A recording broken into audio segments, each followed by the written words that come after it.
Welcome to Assurance of Pardon, a podcast about the gospel, the Bible, the church, what it all means, and why it all matters. I'm Scott Davis, pastor of Hope Presbyterian Church in Hot Springs, Arkansas. And I'm Gage Jordan, an intern at Christ Church Conway in Conway, Arkansas.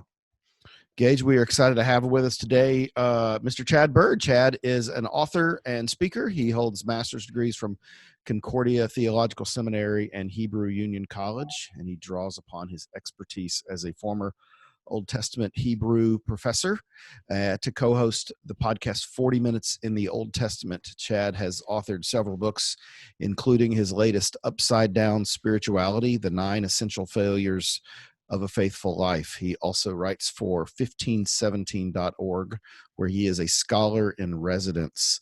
He and his wife, Stacy, make their home in Texas. Thanks for joining us today, Chad. Yeah, thanks for having me. It's great to be on your podcast. Looking forward to the discussion. I have tried to get my wife to refer to me at our home as a scholar in residence, and she knows better. Yeah. I always laugh when I see that particular title. Yeah, I really asked them to call me a scholar in Texas, but that just wouldn't go for it. Just got to be scholar in residence. Those 1517 people are Californians, and they don't they're never going to get the beauty of Texas. So yeah. I've tried multiple times to get to Scott Keith to consider moving here, and he just he would absolutely fit in Texas. Yeah, he would. Yeah, but he just looks at me like I'm crazy every time I suggest it. I think the problem is he's been out here during Texas summers, like in the DFW area, and that was enough to discourage him from ever moving out here. Just a little bit too hot for his California blood. Oh, well, I totally get that. My brother-in-law lived in right outside of Tyler for about a year, and we went and visited our nephews and hung out with them for a couple of days. And I was through. We got a flat. I had to change a flat in the middle of the Texas summers, like mid-July, and I was like, no. Oh yeah, that would definitely do it for you. Yeah. My wife was living in Tyler before we started dating and married, so I get that. We live right outside San Antonio, so South Texas. It's some pretty brutal winter, pretty brutal summers down here, but that's okay. We roll with it. It's Texas. Well, Chad, thanks for joining us today. We are on this podcast. We spent our first season talking about liturgy and unpacking the elements of our Presbyterian liturgy, much of which would be really, really similar to your Lutheran liturgy. We talked about a corporate confession of sin and an assurance of pardon, or an absolution. We spent some time unpacking the Lord's Supper and baptism. And so we're last week we had on your and my friend John Moffat from the Theocast, and we asked him, why are you not Presbyterian? And he actually said, if I was going to be anything, I think I'd probably just be Lutheran. So, that's a great response. Yeah. John's a great guy. I've been on the podcast too, and it's a great crew over there. And John has that admiration for Luther too that we were talking about before we started recording. Yeah, we connected up at the 1517 conference at the Here We Still Stand conference this past fall, and that's kind of our connection. So, real quick, you have been hosting 40 Minutes in the Old Testament for a number of years now. Yeah, Dan Price and I started that. I was trying to remember. I think it was in the spring of 2014, if memory serves me. And we had just launched the podcast, or the website, Christ Held Fast, had a couple of different podcasts connected with that. So he and I started 40 Minutes in the Old Testament, and we worked our way canonically. So we started Genesis 1, and then just covered every single chapter, every single verse. And we are now, we just finished Ruth, the last episode of, I think we covered that in three different sessions, 3 different episodes. Anyway, so we've worked our way all the way from Genesis to Ruth, and that's going to be the plan, just working our way forward. And it's been a great journey. I taught some of this material before. I taught Genesis and Exodus at the seminary, and of course had studied much of the other material. But of course, as with anybody who teaches the scriptures, you're better in some areas than others. And one of the great joys anytime you write or teach, for me anyway, is to actually to be forced by whatever you're having to do to actually spend some time in sections you might not be as familiar with, because you end up learning something. There's not been a single podcast in 40 minutes of the Old Testament. We have over 200 of them now, where I haven't learned multiple things when I'm doing my preparation. So it's been great for me. It's been a great response from our listeners. A lot of support out there, and it's something that the church needs. And I know we're going to talk about this today, just because so often the Old Testament just, it either gets ignored or it gets abused in the sense that it's made to serve a purpose other than that for which it was given. It's used for moralizing, or it's used for political purposes, or any number of other ways in which the Old Testament is actually not used in the way in which God intended it to be used, the way that he gave it, the way Christ actually affirmed it. So a lot of what we do in the podcast sort of implicitly is to teach people how to teach the Old Testament. I mean, that's not like the explicit purpose, but that's what we're doing. We're showing them not just the story, but okay, here's how all these puzzle pieces fit together into the big puzzle, the big picture of this meta narrative, this big story that spans from Genesis to Revelation. So doing that is always fun for me. It's what really drives me to the Old Testament time and time again. Yeah, I know we've definitely benefited from what you guys are doing. I'll often, even in sermon prep, go back and say, okay, what my 30 minutes or 40 minutes guys say to help me kind of understand. I did it this week with Romans 7. I'm actually preaching at a church plant, one of our church plants here in Arkansas, and it's dealing with that section about I do what I don't want to do, and I can't seem to do the things that I want to do, and there's, you try to read commentary and you try to listen to guys that you trust, and no one agrees on this passage. And so it's like, okay, maybe my 15, 17 guys can help me here. Let me Google and see what I can come up with. So I've thoroughly benefited from it. Yeah. 30 minutes is a great podcast.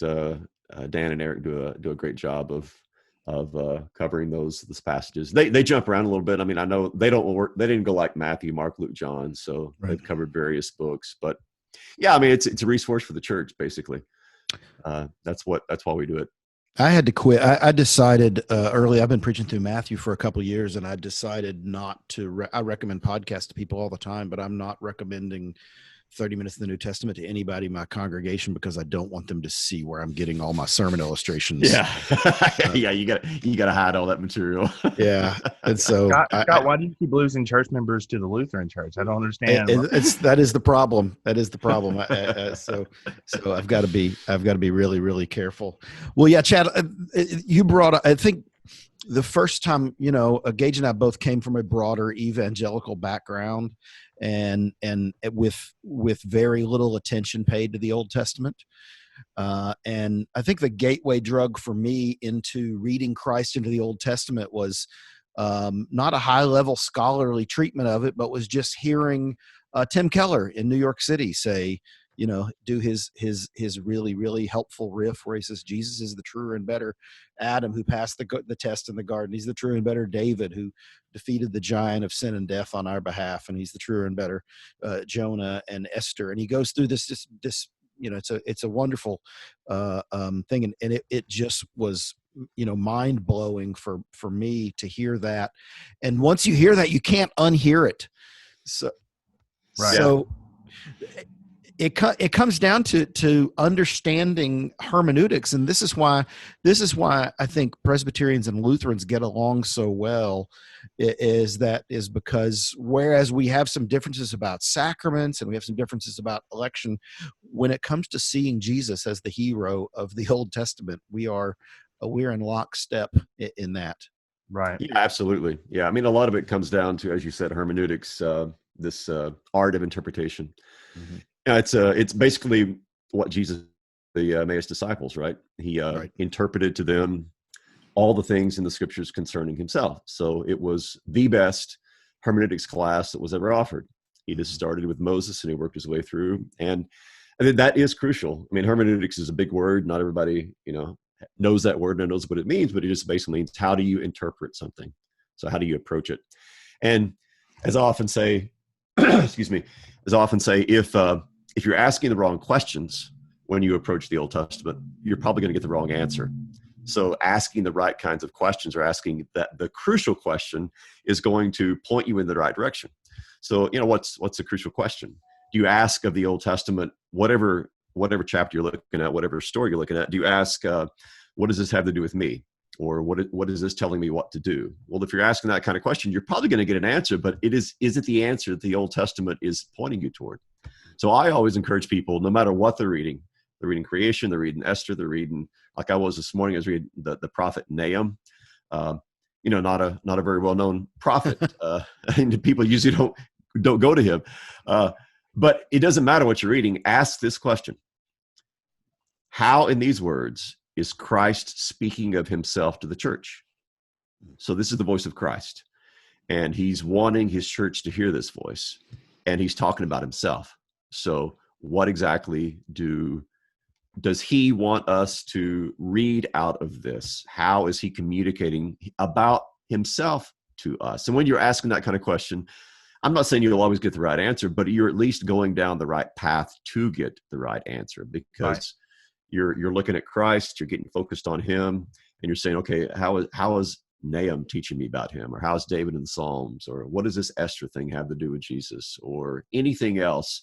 It's all going to fit into this grand scheme of the salvation story that is all about Christ. So finding how it fits into that is really what hermeneutics is all about. It's really what interpretation is all about. Yeah, I got a friend of mine. We were having a conversation the other day, and I think he found out that I'd finished seminary and working toward ordination. And he mentioned some book he'd been reading that he was like, "Man, you got to read this book," and it was mind blowing for me, and it changed my whole life and the way I read the scriptures. And he was like, "And what if I told you that all of the scriptures are about you?" And I said, "Buddy, I love you, but what if I told you you're wrong?" Like, that's not helpful at all, right? I referenced this last week because I was prepping to preach it on Sunday. If you do that, you're going to be real confused with like Psalm 24 when you realize you don't have clean hands and a pure heart, right? Yes. You're going to be really confused with Psalm 22 when you're crying out, "Why, my God, why have you forsaken me?" And then you read the New Testament and go, wait, Jesus is literally saying that right now. You mentioned that and you caught my attention. I needed to know about the sword throwing, swinging Jesus this past week. Yeah. I was like, all right, Chad, I got to know, man. And so, but like you mentioned that in looking at Matthew 10, that if you don't understand that he's quoting the prophets, you're going to do really weird things. You're going to think that justifies you to be a jerk to your mother-in-law, right? You're not going to read that Jesus, being the better prophet, is just pulling from what he's already seen. Yeah, I think to read anything in the New Testament, but certainly the Gospels, unless you have one ear on the Old Testament, then chances are you're going to misunderstand a lot, or you're going to, as I said in that video you referenced, you're going to sub-understand it. So you're not really going to get what is being communicated, because as I point out constantly, all of the New Testament writers were steeped in the Judaism of the day. They were writing from a Jewish perspective, just like all of the way that we communicate, all of the way that we think is influenced by our American culture. And we can't escape that. We grew up in that. We can be aware of it, but it's always going to influence the way we speak, the kind of the cultural references that we make. All this is in our head. So to understand what's happening in the New Testament, well, you got to get in somebody else's head. You got to get in the mind of a first century Jew whose thought patterns and whose speech patterns and whose cultural references and all of this is built from the Old Testament. They were steeped in these narratives and these promises in this language. And so, of course, that's the way they communicated. So for us to try and read the New Testament from a modern American perspective is just not going to work. We've got to get our feet and then our whole body drenched in the Old Testament in order that we can rightly hear what's being said. Because, as I pointed out, just to use as an example, in Matthew 10, when Jesus is talking to his apostles, he doesn't stop to say, as the prophet Micah said. He just keeps going. He's quoting the scripture, but he doesn't have. First of all, he doesn't have to, because when the disciples hear this, they're going to know. Oh yeah, that's from Micah. Right. When we hear it, we're not going to hear that unless we've been reading the prophets, unless we know the Old Testament. So yeah, it's crucial. It's 100% necessary for us to read the New Testament from the perspective of the Old Testament. Otherwise, we're always going to come up short when it comes to understanding the Gospels. So what you're telling me is, we're not looking for another King Cyrus. Like, I'm not trying to figure out who to vote for this November based off of 2 Chronicles 36. Right. Yeah. Okay. I didn't think so. I just want to make sure. I think of those two disciples on the road to Emmaus. There's several miracles that happen there. Their eyes are miraculously kept from recognizing Jesus. Their eyes are miraculously open to recognizing Jesus, and then Jesus vanishes before their eyes. And yet, when he does, they don't say, "Did our hearts not burn within us when he did those amazing miracles? When he suddenly opened our eyes, or wasn't that crazy how he just disappeared?" But rather they say, "Did our hearts not burn within us when he opened to us the scriptures?" Yeah, exactly. Yeah, go ahead. I think and that's just the effect. I think when you can help people catch a vision for reading the Old Testament in a Christocentric way, if you're doing it right, if you're doing it well, hopefully their hearts will burn within them as they see as the Old Testament just suddenly takes on this amazing meaning. That's and it's right. Every time you get in the pulpit, like, "Hey, Spirit, do the thing I can't do, please." Right. Yeah, I mean that's what we're shooting for, and I can't tell you how many times over the years of my teaching and presenting where that's happened, and it still remains a joy to me to see that happen, because it happened to me. I was actually in seminary when I had several classes with a professor who had a Christocentric approach to the Old Testament, and the light started going off, and my heart started burning within me. And I realized that was when I fell in love with the Old Testament. I had Hebrew in college, but I just really couldn't get into it. And the Old Testament, it was interesting, but I really wasn't into it until I realized, this is, just like Jesus said, these scriptures are all about me. And once I realized that and started putting everything together and understanding how he is the entire fabric of the Old Testament, then I couldn't get enough. And I still can't get enough. I keep returning to it, keep asking, how is this about Jesus? How is this pointing me to Christ? And you always come up with an answer, because he, in one way or another, through his Spirit, is going to lead us to see how he is the content of the Torah, the prophets, and the writings. I heard a story. R.C. Sproul, the late R.C. Sproul, told a story about speaking on a college campus, and afterwards he's standing around with some of the students after his talk. He was at a Christian college, and somebody asks him a question. They're just standing in the lobby. Somebody asks him a biblical question, and he says, does anybody have I don't have my Bible with me. Does anybody have a Bible? And so they hand him just a little New Testament, and they tossed it to him, and he said, and I tossed it back and said, "Does anybody have a Bible? I need a Bible." Yeah. Right. And they said, what about that? And he goes, "That's not the Bible. That's just half of the Bible." That's yeah. I like to call the New Testament the official inspired commentary on the Bible. Absolutely. Because for Jesus, for the early church, when you ask them what the Bible was, well, of course they just talk about the Tanakh, right? They talk about what we call the Old Testament, because in many ways, you could even reduce it down. You could say the Bible is the Torah, is the Pentateuch, is Genesis to Deuteronomy, and then everything after that is inspired commentary. The rabbis like to say that everything that was going to be said was already said by Moses, and all that remained was for the prophets to kind of pull that out and expand that. Luther has I don't have it in front of me here, but Luther has a quote similar to that everything the prophets and the apostles taught was drawn from Moses. So he's the source of everything. He's the foundation, if you will, upon which everything is built. So you see as I like to call it, this layering that happens in the scriptures. You got this solid foundation of the writings of Moses, and then everything else is just layered on top of that.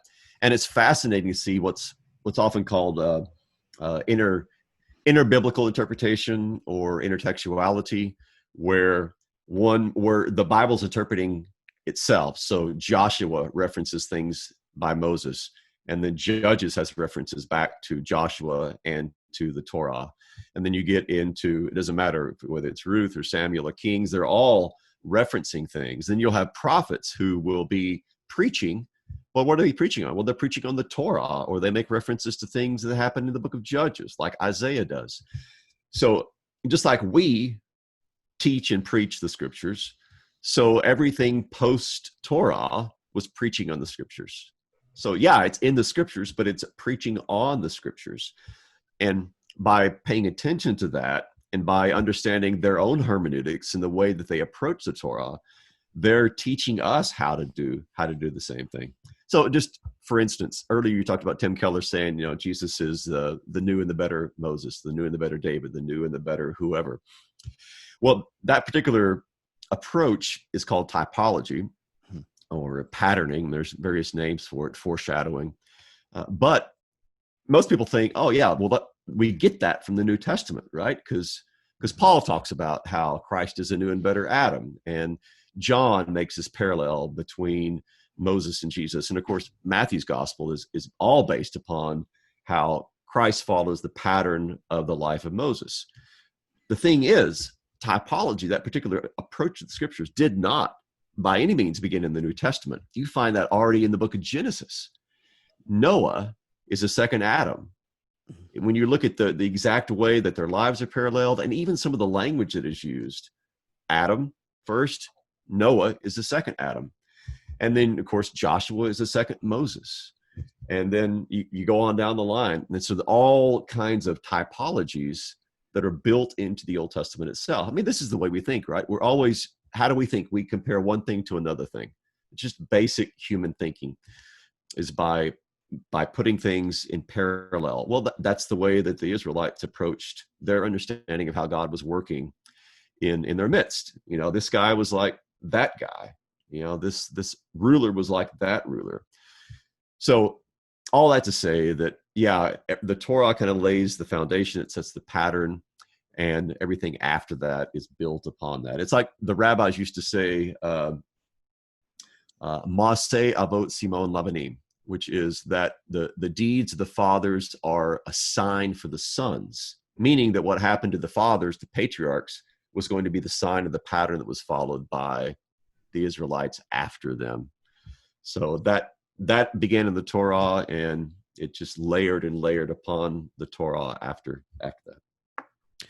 Chad, what if I drive down my street here in Arkansas in the middle of the Bible Belt? I'm going to see lots of churches that on their sign they're going to refer to themselves as a New Testament church.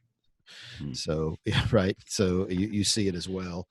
And I think your average broader evangelical Christian is just going to drive by that and nod their head and say, well, yeah, of course, that's what a church is. It's a New Testament thing. And so this is an uphill battle to explain this hermeneutic, or sometimes hermeneutics at all, to some of our evangelical brothers and sisters. What have you found is the best entry point in beginning if you're having a beer or a cup of coffee with somebody who's coming from just a broader, generic, listens to K-Love on the radio, contemporary Christian, broader evangelical context, to begin to help them see that their hermeneutic is vapid. Let me say it another way. I have found in ministry that the difficult thing is that the thing that you most need to say to somebody, which is, that's crazy and everything you know is wrong and you need to rethink everything. And that's the dumbest thing I ever heard. We often, when we're talking to folks, we don't say that. We tiptoe around, and we actually don't kind of grab them by the shirt collar and shake them and say, you need to forget everything you know. And how do you, which sometimes anyway. So how can you gently and pastorally bring people along to have a better hermeneutic and be open to this? Is that question make Yeah, sense? sure. Yeah, I think, typically the way that you want to convince someone is you begin where they're at, right? So maybe you take something that they know or believe to be true, and you build on that, and you lead them gently toward a deeper and a broader understanding. So we'll just take this example. So you got somebody who, we're New Testament Christians, we're a New Testament church. All right. Well, let's look at the New Testament. Let's see what it says.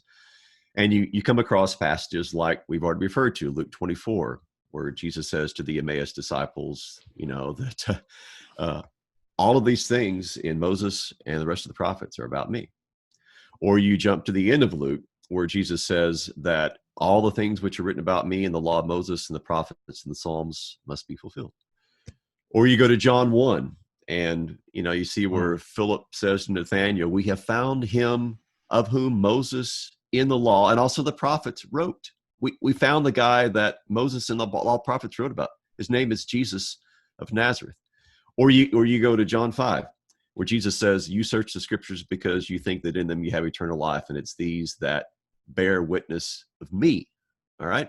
So you got all this, and there's a lot more that I could go through, but you got all these New Testament verses where Jesus or somebody else is saying, hey, everything in the Old Testament is pointing to Christ. All these things are written about him. All right. Well, how does that work? Well, what I would do next is I would say, you know what? Let's look at another New Testament book. Let's look at the book of Hebrews. And let's see how the book of Hebrews, which, by the way, is the cheapest commentary on the Old Testament you can ever purchase. Just it's right there. Yes, free of charge. Right. Just go to Hebrews and say, okay, well, how did the author of Hebrews do this?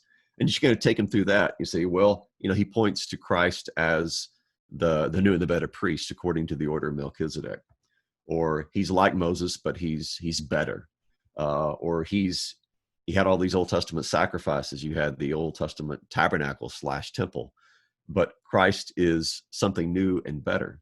So you can use Hebrews as a model for how you read the Old Testament, where it doesn't matter if you're talking about people or actions or buildings or actions like the sacrificing. All of this was intended to be a portrayal beforehand of the work of the Messiah.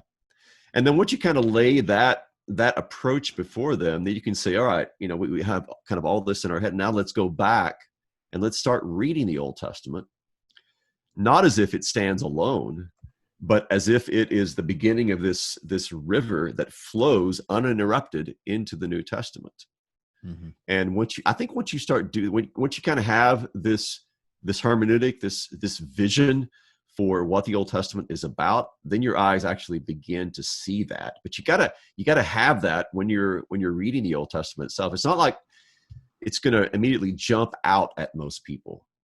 But if you are approaching it from, okay, we know who Jesus is, we know what he's done, and we know what, like the way that Hebrews does this. Well, with that understanding, let's reread the Old Testament, and all of a sudden, wow, things start popping out at you that you didn't see before. That's the way I'd probably approach it. Yeah, that's super helpful. That's super helpful. I quote that a lot, that let's let the New Testament interpret the Old Testament. And what the pushback we'll so often get is authorial intent. Is there any?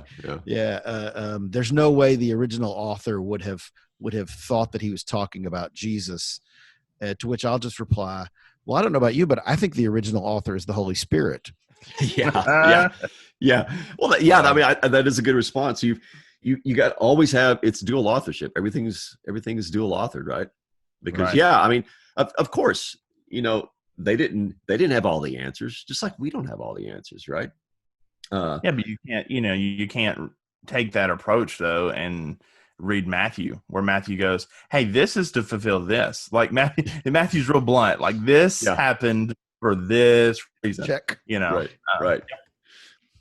Yeah, exactly. So, I mean, if you just take the New Testament writers, they all believed that, David, for instance, when he wrote Psalm 16, was not talking about himself. He was talking about the Messiah.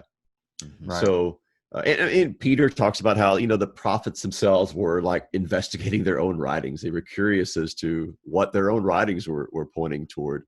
And you had plenty of evidence from even outside the New Testament in material like the Dead Sea Scrolls or some of the intertestamental literature we usually call the Apocrypha, or other contemporary writings, that there was a very much of an expectation of the Messiah because the Messiah had been spoken about in all of these Old Testament writings.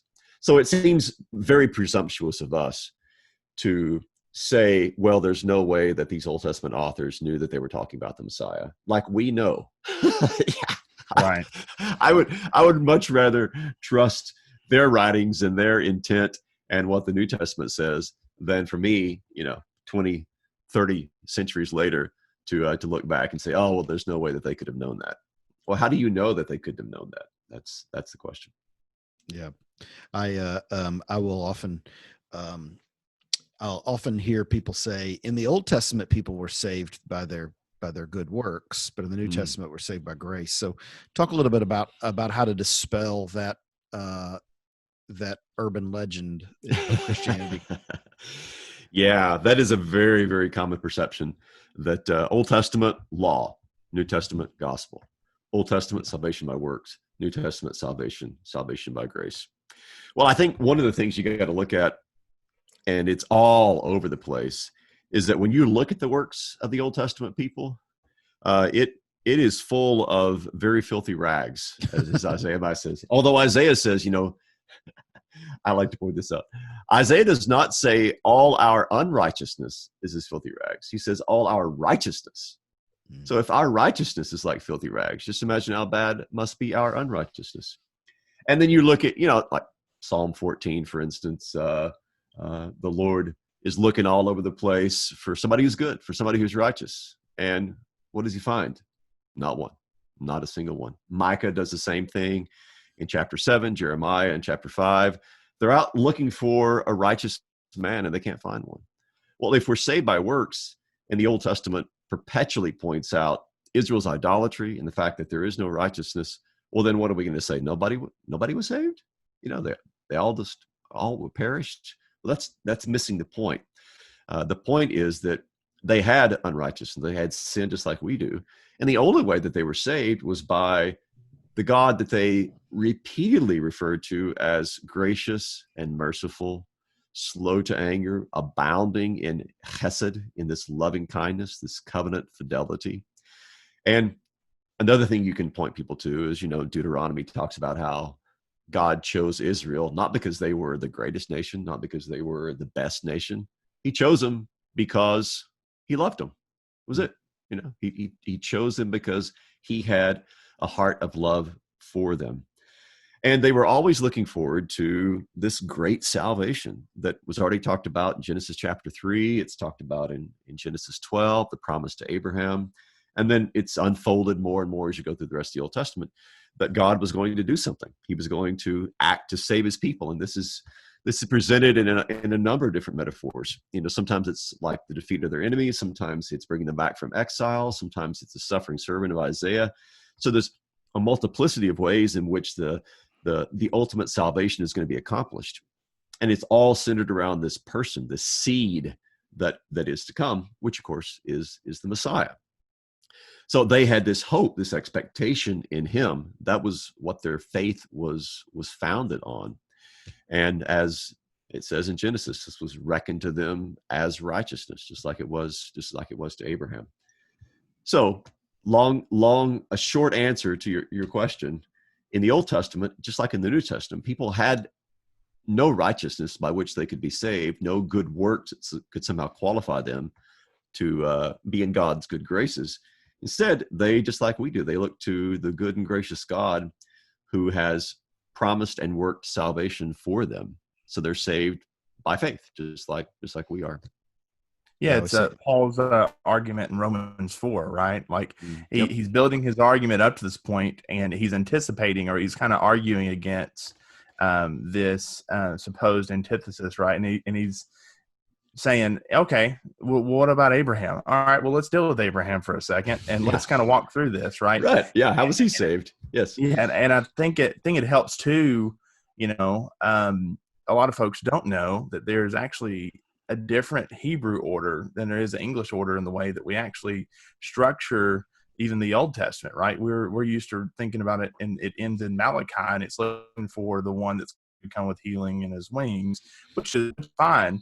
But going back to the original intent and thinking things like a Jew, right? Second Chronicles is actually how the Hebrew order ends, and they're looking for the one that's going to go up, right? And the whole point of that is leading up to this point, their sin reached such a height that it says the Lord's anger burned and there was no remedy. I've done all that I could possibly do, because whether it's judges or whether it's kings or whether it's the people or these false prophets that cry peace, peace, where there's no peace, all these things, it leads to this point of it's just these folks, there's none righteous, no, not one, no one understands, no one seeks after God, we're in trouble. Who's going to go up? And then the book ends. So you start. That's the reason Matthew starts with the genealogy, because he wants you to go. Hey, I figured out the one who can ascend to the hill. I found him. I found the King of Glory. Let me tell you about him. Let me walk you through this from Adam to David to Jesus. So that I think that helps to understand that, because then it answers the question. So then you're not reading it going, okay, how to woman, or when that's probably more than one, right? And then I got to figure out how to have clean hands and a pure heart. Well, it can't be Moses, because Moses murdered a guy and then went off the grid for 40 years, and it can't be David because David can't seem to keep his eyes to him, both being lustful, adulterous, and murderous, all in the same fell swoop. It can't be his son, because that dude had more wives than we could possibly imagine, even though he's the smartest man in the world. Yeah. I only have one wife, and I feel like I struggle, and she puts up with me more than anything. And it can't be, fill in the blank, right? It can't be Abraham, because that dude not once but twice got into a bar fight he couldn't get out of, and basically said, "No, that's not my wife, that's my sister. You go ahead." And then he taught his son how to do it, because Isaac does the same thing. That was a conversation they had, so that Isaac knew if he got himself in a situation he couldn't get out of, just say your wife's your sister. Yeah. Brian Chappell. Katie would leave me today if I could. Yeah. So Brian Chappell says the Bible goes to the trouble of impugning the character of every single person in it but Jesus. That's a great way of putting it. Yeah. It's like all the dirty laundry, all the dirty laundry is out there. Yeah. I mean, I even, I've listened quite a bit to Jordan Peterson, and even he points out, I mean, someone who, has a very kind of strange psychological approach to the scriptures, but, he has pointed out what is odd about the Bible is that there's no attempt to somehow sweep all of this under the rug. It's just like, it's kind of strange. It's shocking, really. I mean, we sometimes get used to it, but when you think about it, I mean, if you go to all the monuments in ancient Egypt, it's not like they're recording terrible things that their people did. I mean, they're proclaiming how great they are. They're not writing stories about pharaohs who were bored and were up on the roof and happened to see the wife of one of their closest friends bathing and ended up doing everything that David did. No, they glorify their leaders. Then you get to the scriptures and you see that they're not afraid to point out that every single person there has a lot of skeletons in their closet, and thus are in need of a salvation that's worked not by them, but by the God whom they worship.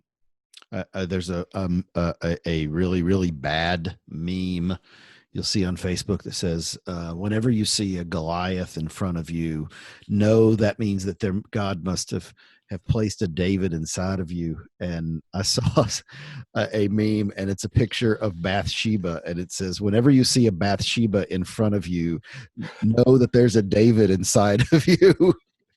No, that needs to be edited. There's no way we get away with saying that. No, I think what I'm trying to get at is we are. It reveal. What's great about that meme is that it I don't want to edit it out because it actually is showing the problematic way in which we selectively insert ourselves into biblical stories, reading ourselves as, again, as we said earlier in the conversation, as reading ourselves as David. Okay, what's the Goliath in my life that I need to slay? And yet we don't. And so we would call people to imitate David, except not there. Oh, and not over there, and not over here, and not over here. And so, as to paraphrase Carly Simon, you're so vain, you probably think this psalm is about you. Okay, that's a great. We titled this podcast. I love that's it. going to be the name of Chad's new book. Yeah, there you go. I love it, man. I love it. Let me jot that down before I forget. Yeah, no joke. Well, I mean, isn't that the tendency we always have? I mean, we always want to make something about ourselves. It doesn't matter what what the situation is. We love making things about us. I mean, that's the egocentricity that's foundational to fallen humanity. We are incurvatus in se. We are curved in on ourselves, navel gazers. So, yeah, when we read the Bible, our tendency is to be like, okay, well, how's this going to help me? How's this going to show me what to do? How's this going to be a model for me? And I'm not saying that that's not at least sometimes useful. Well, yeah. I mean, it can be. I'm saying that there's no exemplary value to the scriptures with regard to our actions. But if that's what we're asking, if that's really the key question we're asking, we're just going to, why do you need the Bible? There's a whole lot of literature out there that provides a whole lot more moral examples. If you're just looking for moral literature, well, the world is full of books that will do that. Get you a copy of Aesop's Fables, or there you go. That's all you need. That's and that's that narrative that when Christianity is boiled down just to moralism, it is what leads people to say all religions are basically the same. Yeah. And I will always respond to that is if Christianity is moralism, get your crap together and you'll go to heaven, straighten up and fly right. Then Christianity is not only just like other religions, it may be inferior. It may have harder rules, right? So it's absolutely the church has done a disservice. So yeah. Yeah, a couple of things come to mind. First, and I think, Scott, if I remember correctly, I think you got this coffee mug for Father's Day. There's that talking about David memes, right? There's the artwork of David and Goliath, and then there's the typing over the top of it that says Goliath, and then it shows David and it says not you. Like, yes, this is not it, right? And I also think about, this past week I saw a business owner buddy of mine, a really, really successful business guy, post this status that basically said, hey, if you're not working 80 hours a week, then you're prepared to be average. And I was like, man, that sounds like a good way to get divorced. Like, only a single guy with no wife and kids would say, let's work 80 hours a week. I was like, between work-life balance and honoring the Sabbath, I guess I'm average. But that's honestly how evangelicalism and we talked about it last week, pietism approaches even the Old Testament, right? It reads Proverbs and thinks, okay, here's my to-do list I've been waiting on. Here's this law that I think I can possibly follow. And then, you're either going to do one or two things. We said this every single week because it matters and it bears repeating. You're either going to think, well, I got to figure out how to get this boulder up this hill, or the boulder is going to crush you and you're going to walk away defeated. That's the whole point of the rich man and Jesus. Like, he gets to the point and he realizes, what, I can't do enough. I can't do this thing. And Jesus is actually trying to free him from the doing, from all the law that he's kept since birth and all this other stuff. And you're going to reach a point where it's going to crush you. It's going to be a weight that you can't bear. Or when the bottom falls out and you do fail, you're going to think, well, there's no way God could still love me. There's no way God could still care about me. I've gone too far. This is a bridge too much, that sort of deal. And that's the beauty of the gospel, is the reason it's disparaging the character of every single person is because there's one hero, and his name's Jesus.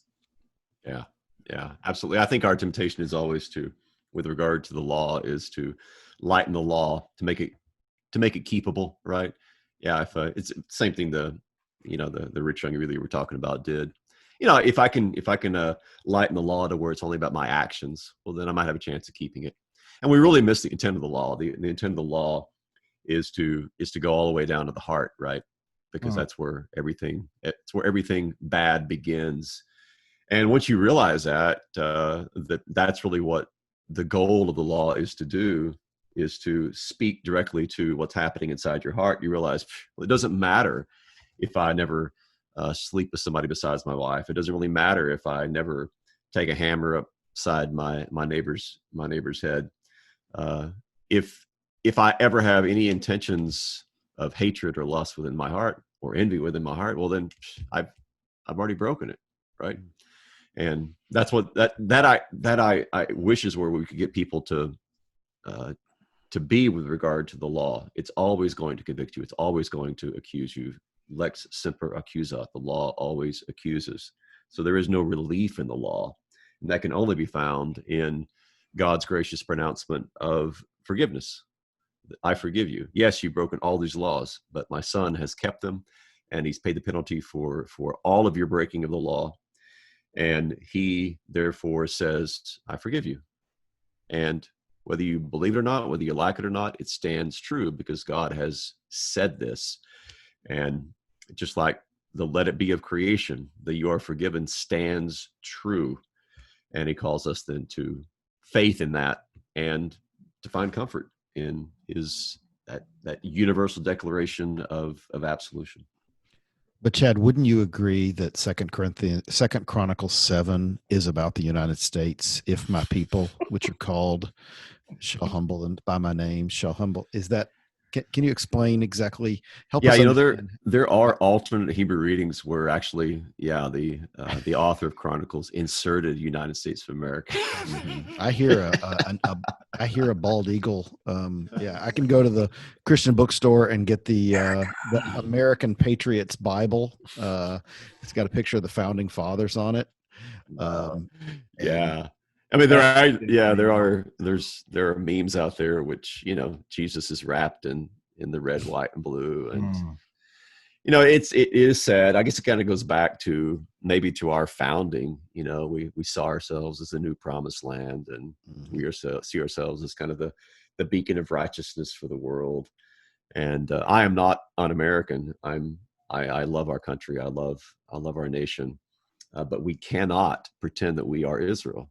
We cannot pretend that we are the new promised land, because when we do that, we read that understanding into the scriptures and we just pervert them to mean something that they never were intended to mean.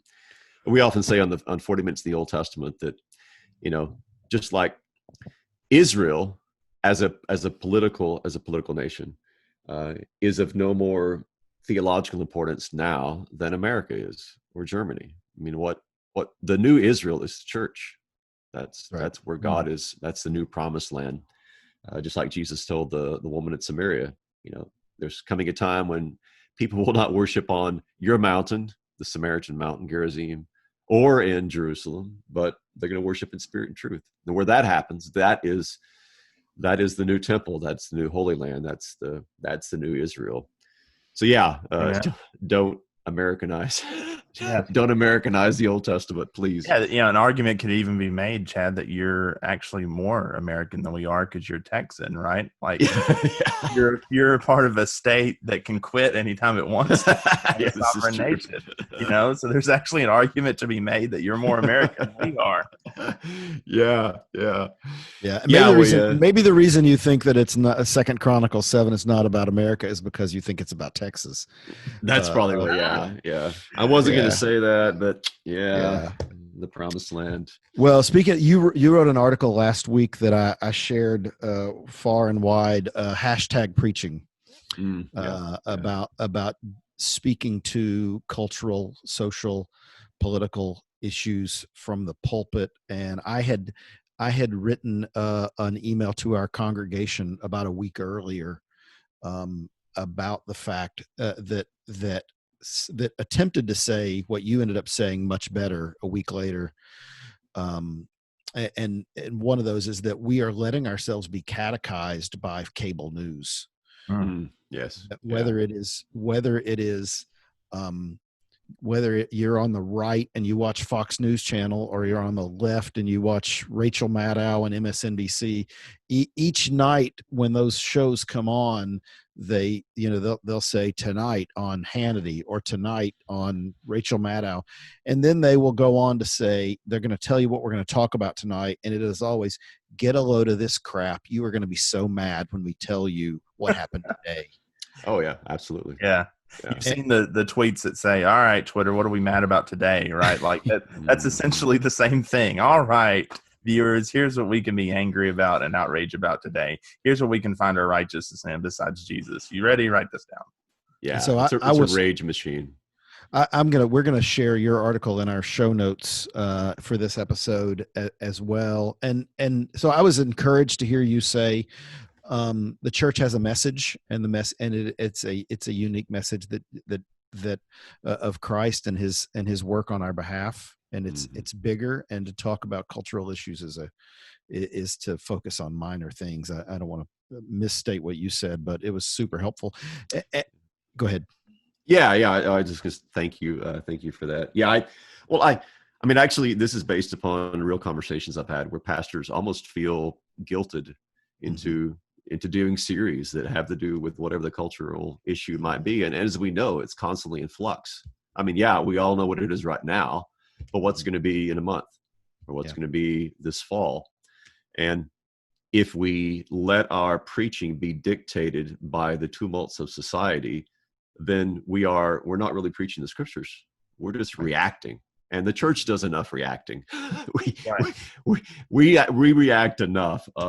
We're against this, we're against it. Well, how about being proactive and actually bringing people into a different sort of story, a different sort of culture, a different narrative that isn't about whatever is trending on Twitter right now, but instead a narrative that's focused on Christ. Because I mean, if we're just going to basically ape society and parrot whatever is said on the news, even in a disagreeable sort of way, well, then what good are we?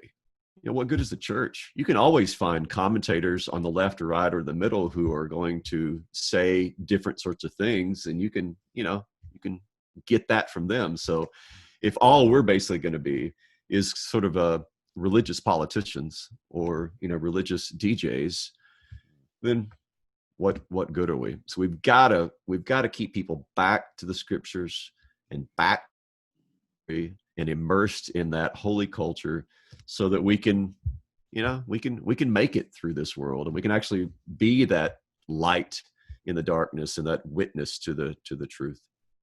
Yeah, and to be clear, what we're not saying is that we shouldn't call a spade, that we don't care about the brokenness around us, and we don't care about our brothers and sisters of color getting disparaged and getting torn down and getting beaten. And we're just going to, we're going to stick our heads in the sand, and we're going to pretend, well, we'll stop this until this goes away, and act like it's not a big deal. And we'll hide behind a rhetoric so that we don't have to get involved. We're actually saying the opposite. We're saying, hey, remember every week when we tell you that you're totally depraved and that the whole world is broken and sin affects everything?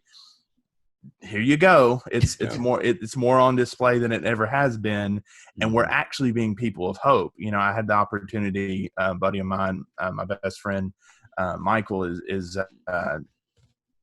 going and taking a pastorate in the city, and I had the opportunity to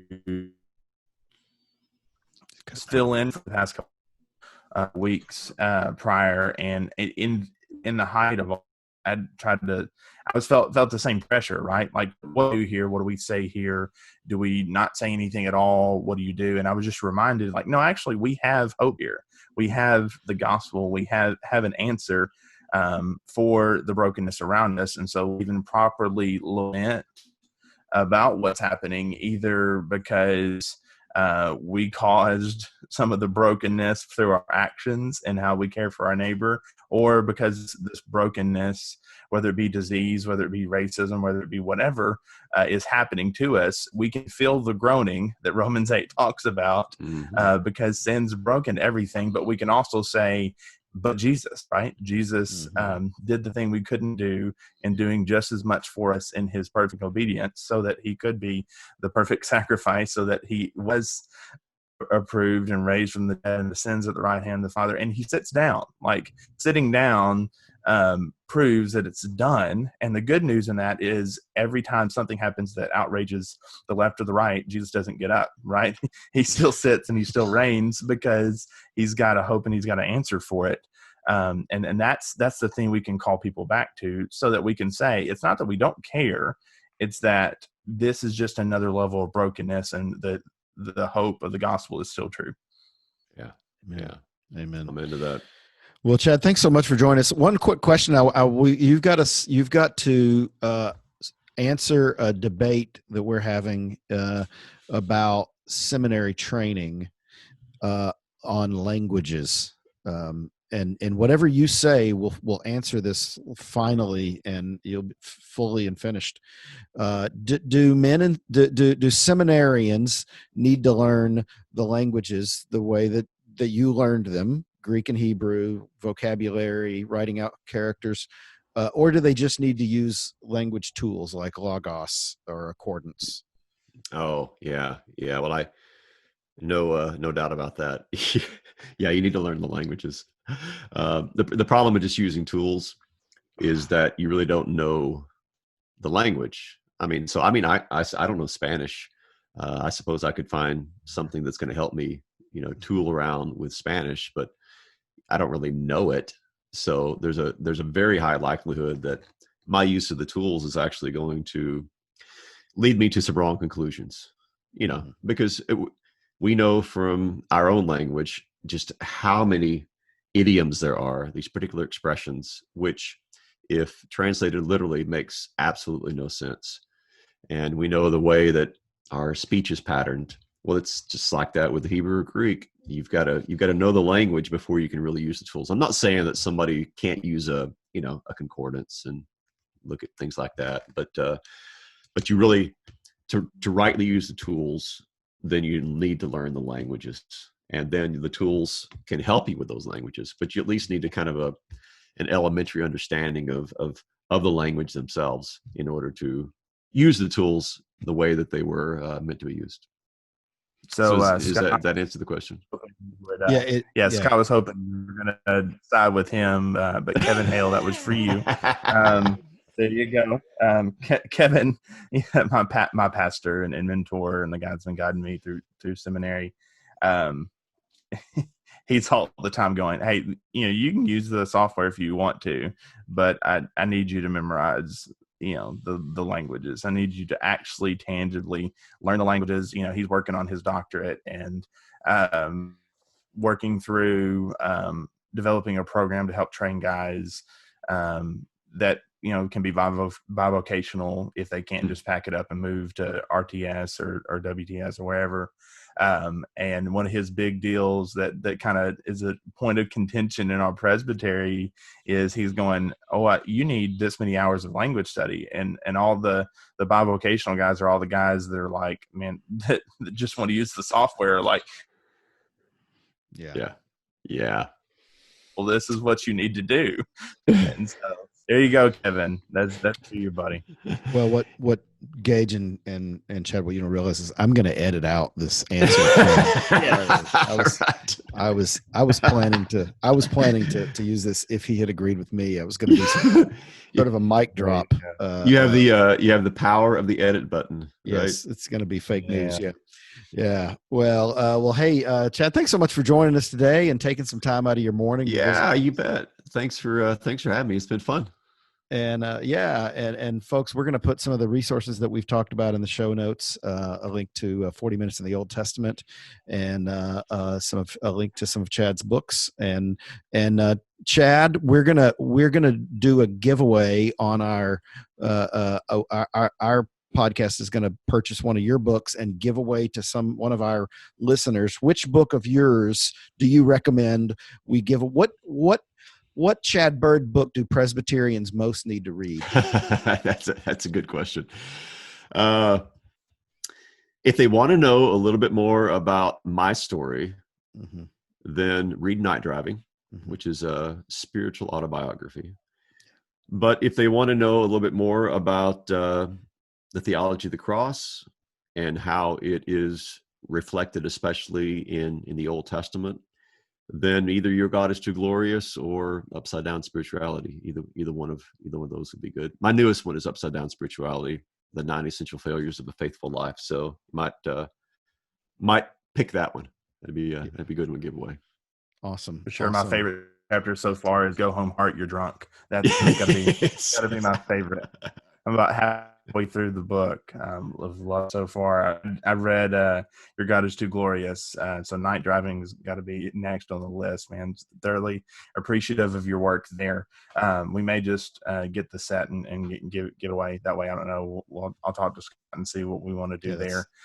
Anything else that's in the queue that you guys are working on right now? I know you're all the time coming up with new podcasts too.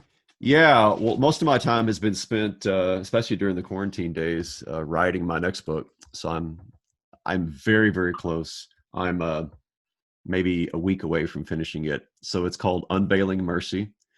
And the subtitle is 365 Daily Devotions based on insights from Old Testament Hebrew. So it's a yearly a devotional for the entire year. Each devotion is pretty brief. It takes a Hebrew word and then a verse, and then it unpacks that a little bit and shows what it means, gives a couple of Old Testament examples, and then it makes the connection to the New Testament and to the work of Christ. So I've had just so much fun doing that, and I think it's really going to be a great resource for the church. It's not written for people who know Hebrew. If you know Hebrew, yeah, it'd be great. But if you don't, that's great. It's intended to be a meaty devotional. It's not just kind of shallow fluff. It's intended to drive you into the scriptures, and in a very, very precise sort of way, open up your minds to understand a little bit more about the Old Testament and how it points to the work of Christ. So that will come out probably, I'm guessing, November. We'll probably have some copies late October, but pre-orders will probably begin in November. The book actually probably be ready in November. That way it's ready for Christmas time, and of course for the beginning of the year when the devotionals will begin. So Unveiling Mercy, keep your eyes out for that. Awesome. Well, hey, folks, thanks, Chad. Thanks for joining us. And folks, thanks for listening to another episode of Assurance of Pardon. You can find us on all the social media platforms. Also, rate, and review this podcast on iTunes or wherever you get your podcasts. And until next time, thanks for joining us.